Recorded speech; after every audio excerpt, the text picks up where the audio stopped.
Paketle ilgili olarak öncelikle iktidar partisinin paket öncesi yapmış olduğu, başbakanın aracılığıyla yapmış olduğu açıklamalarda ciddi bir beklenti oluşturuldu toplumda. Devamı gelecek şeklinde sözler sarf edildi. Paket içeriğine bakıldığında toplumun beklentilerini karşılayacak tarzda bir paket olmadığı açıktır. Fakat olumlu yönde bulduğumuz bir takım değişiklikler var. Yetersiz bulduğumuz değişiklikler var. Fakat her şeye rağmen yapılan bu değişikliklerin olumlu karşılamaktayız. Eksikliklerine rağmen olumlu karşılamaktayız. Siyasi partilerle ilgili olarak yapılan değişiklikleri olumlu karşılıyoruz. Fakat özellikle belde teşkilatlanmak açısından belde teşkilatlarının kaldırılması, beldelerde teşkilatlanma zorunluluğunun kaldırılması bu yönüyle partilerin teşkilatlanmasına olumlu anlamda katkı sağlayan bir düzenlemedir. %3'lük bir hazine yardımı söz konusu.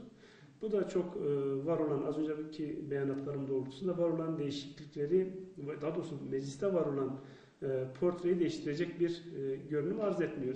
Zorunlu eğitim 12 yıldır. Bu 12 yıllık süreç içerisinde ana dilde eğitim olanağı getirilmelidir. Bunun ücrete bağlanması bir haksızlıktır aslında. Yani işte parası olan gitsin okusun şeklinde bir dayatmayla karşı karşıya bırakılması bu toplumun yanlıştır.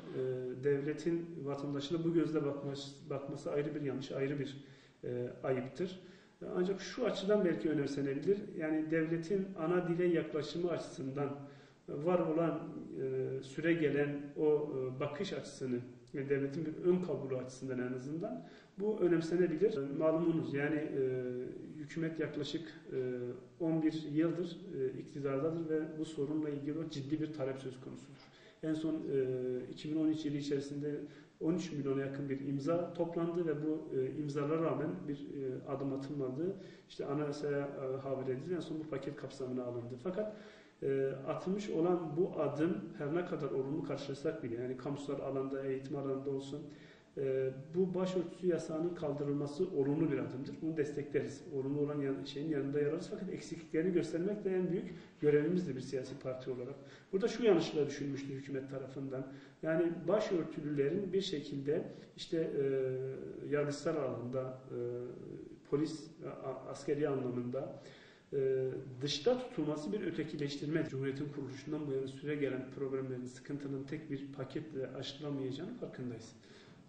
Fakat çıkarılacak olan bir paket de en azından bir takım problemleri çözmeye, yani toplumda ciddi olarak sıkıntı oluşturmuş problemi çözmeye aday bir paket olması lazım. En azından oluşturulan beklenti açısından olması gerekirdi. Toplumda halen siyaseten tutuklu bulunan insanlar bulunmaktadır. Bu ciddi olarak toplumda bir rahatsızlık oluşturmaktadır. Bizler şiddete bulaşmayan, eline silah almayan, sırf siyasal düşüncesinden dolayı, örgüt üyeliklerinden dolayı, işte müebbet hapisliklerinden dolayı halen mahkumiyeti bulunan, tutuklu bulunan Türkiye'de insanlar bulunmaktadır.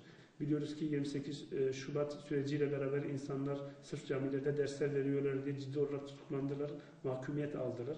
Bu tür yaraların iyileştirilmesi gerekmektedir.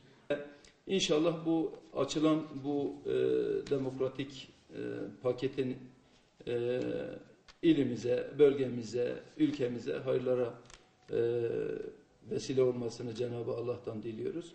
Umuyoruz ki Sayın Başbakanımızın da ifade ettiği gibi bu sadece bir sefere mahsus değil. Bundan sonra da bu reformların arkası gelecek. Yani Türkiye büyüdükçe hak ve özgürlüklerin de önü açılacak. Mevcut şartlarda, Türkiye'nin şu an mevcut şartlarında daha hala altı doldurulmamış bir şekilde siz Kürtçe eğitimini tamamen önünü açarsanız, milli eğitim müfredatına tamamen bırakırsanız olabilecekleri artık siz tahmin edin.